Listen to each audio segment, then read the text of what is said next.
आज पूरा देश एक ही सवाल पूछ रहा है, आखिर सोनम वांगचुक के साथ हुआ क्या?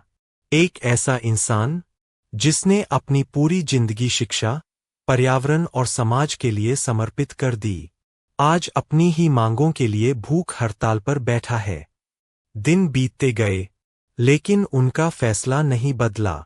उनकी तबीयत बिगड़ने लगी, डॉक्टरों की निगरानी बढ़ गई और पूरे देश की नज़र इस आंदोलन पर टिक गई।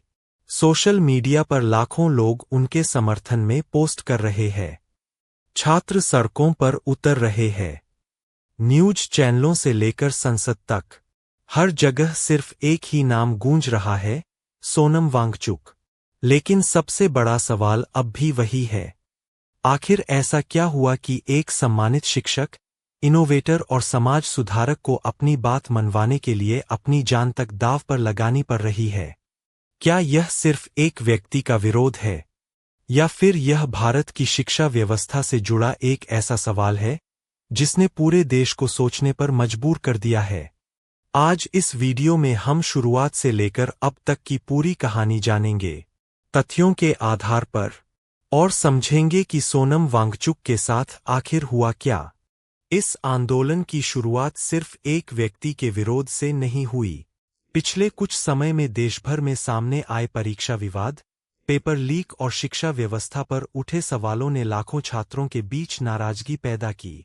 सोनम वांगचुक इसी मुद्दे को लेकर शांतिपूर्ण आंदोलन और भूख हड़ताल पर बैठे हैं। उनका कहना है कि शिक्षा व्यवस्था में जवाबदेही तय होनी चाहिए और छात्रों के भविष्य से जुड़े मामलों पर ठोस कार्रवाई होनी चाहिए। आंदोलन के दौरान उनकी तबीयत बिगड़ने पर उन्हें अस्पताल ले जाया गया, लेकिन उन्होंने साफ कहा कि जब तक उनकी प्रमुख मांगों पर सार्थक पहल नहीं होती, उनका अनशन जारी रहेगा। इस बीच देश के कई हिस्सों में छात्रों और समर्थकों ने प्रदर्शन किए। दिल्ली में संसद मार्च की कोशिश हुई, जहां पुलिस और प्रदर्शनकारियों के बीच टकराव भी देखने को मिला। सरकार की ओर से बातचीत के संकेत मिले हैं, लेकिन आंदोलन अभी भी जारी है। लेकिन अब सबसे बड़ा सवाल है, आखिर सोनम वांगचुक की मुख्य मांगें क्या है? अगले सीन में हम उनकी हर मांग को आसान भाषा में समझेंगे। अब तक हमने समझा कि यह आंदोलन क्यों शुरू हुआ, लेकिन अब सबसे बड़ा सवाल है, आखिर सोनम वांगचुक की मुख्य मांगें क्या है? उनके अनुसार, शिक्षा व्यवस्था से जुड़े हालिया विवादों ने लाखों छात्रों का भरोसा कमजोर किया है। उनका कहना है कि ऐसे मामलों में सिर्फ जांच शुरू करना काफी नहीं, बल्कि जिम्मेदारी भी तय होनी चाहिए। इसी वजह से वे शिक्षा व्यवस्था में अधिक पारदर्शिता, जवाबदेही और प्रभावी सुधारों की मांग कर रहे हैं। उनका मानना है कि भविष्य में पेपर लीक और परीक्षा से जुड़े विवादों को रोकने के लिए मजबूत व्यवस्था बनाई जानी चाहिए। इसके साथ ही उन्होंने सरकार से कुछ ठोस कदम उठाने की अपील की है, ताकि छात्रों और उनके परिवारों का शिक्षा व्यवस्था पर दोबारा भरोसा कायम हो सके। यही वजह है कि उनका आंदोलन अब सिर्फ एक व्यक्ति का विरोध नहीं माना जा रहा, बल्कि शिक्षा व्यवस्था को लेकर उठे बड़े सवालों का प्रतीक बन चुका है। लेकिन किसी भी आंदोलन में सिर्फ मांगे ही नहीं होतीं। सबसे बड़ा सवाल यह है कि सरकार ने अब तक क्या जवाब दिया है। अगले सीन में हम सरकार के जवाब, अब तक हुई कार्रवाई और इस पूरे मामले की वर्तमान स्थिति को समझेंगे। अब सवाल सरकार के जवाब का है। आंदोलन लगातार बढ़ता गया और सोनम वांगचुक की तबीयत भी बिगड़ती गई। इसी दौरान उन्हें अस्पताल में भर्ती कराया गया, जहां डॉक्टर लगातार उनकी निगरानी कर रहे हैं। दूसरी तरफ, यह मामला अदालत तक भी पहुंचा। स्वास्थ्य और इलाज को लेकर कानूनी सुनवाई हुई, जबकि उनके समर्थकों ने इसे सिर्फ स्वास्थ्य का नहीं, बल्कि लोकतांत्रिक अधिकारों का भी मुद्दा बताया।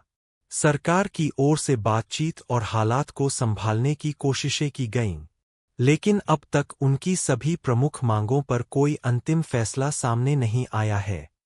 यही वजह है कि यह मामला अभी भी खत्म नहीं हुआ है।